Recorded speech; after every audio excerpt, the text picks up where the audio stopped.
Welcome to Deep Dives. My name is Lainey. I'm the programming assistant here at the Bruce County Museum and Cultural Center. And I'm Laura, curatorial assistant. What are we looking at today, Laura? Well, today we're having a look at a hair wreath. So this is a very nice, actually, example of a hair work wreath.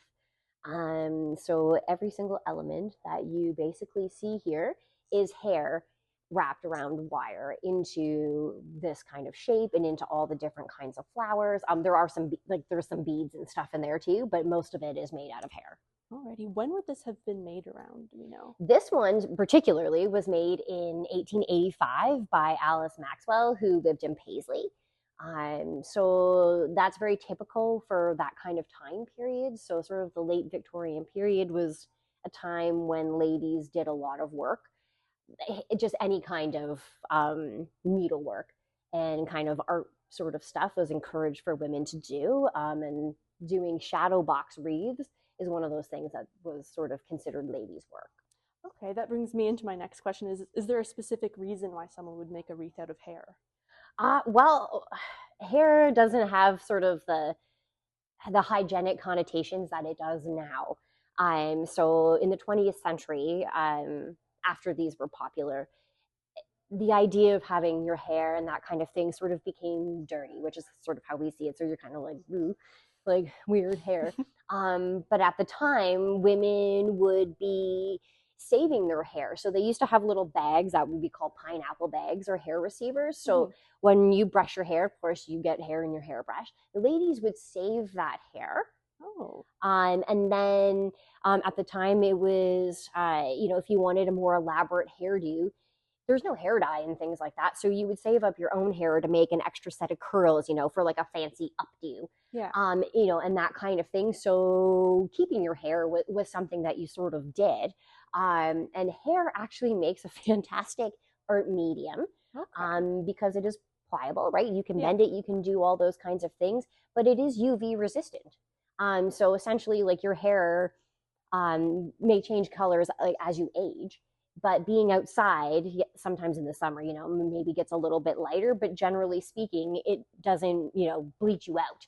Being out there. So something like this would be an art piece that could sit in the sun, through a window in a home, and it kind of never goes anywhere. So it is a pretty hardy medium in that kind of way. And again, if you had enough curls or other things for your hairdos, it was just another way to use it. But hair also carried interesting sort of things, or another like connotation of like sentiment.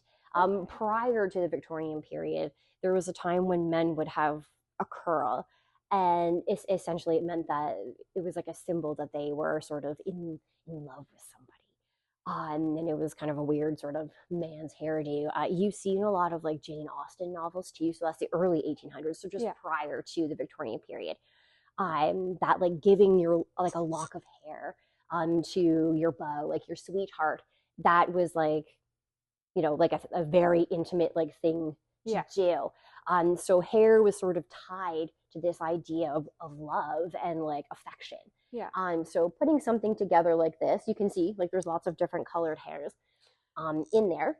So would this be gathered from different family members? Would be from different family members. This is also to a time where like cameras were invented, but were very expensive. So something like this is almost like a 5-generation, photo, or a 4-generation photo. We can sit now with our grandmothers and our great grandmothers. They didn't have that. But having something like this kind of ties everything all together. So there's a lot of different sort of cultural attitudes that are at play with hair work, for sure. And do we know if it's all human hair in this? This one, I believe there's some coarser hair in here. Some of those blonde stuff is a little bit coarser and might be horse hair. So same thing, right? Your horse's tail, mane, that kind of thing. It's super long. So you could use horsehair and stuff as well. So this is a neat little piece. There's other things in the collection as well. So wreath making was something that was for women. So we do have wreaths that are wire as well, and like follow the same sort of shapes and motifs with the flowers, but it'll be like embroidery floss. Or we have ones that are made out of almost like a cotton batting, and they're made into flowers and that kind of thing. So wreath making was was a popular thing for women to do, and some of them, not all of them, but some of them would use hair, but it was an artistic medium that you actually just sort of had around and was Yeah. available to you. Yeah. It's a beautiful thing to look at if we look at it from their perspective of a way to remember people. It's a kind of a way to remember people. I mean, now a lot of people save the first ringlet from their children's haircuts. Yeah. So you are, that idea of hair still being attached to like sentiment or like affection and love, and you keep it as a memento. That is still sort of alive and kicking. Yeah. But us just saving up a lot of it to be able to make something like this is not part of our culture anymore. Yeah.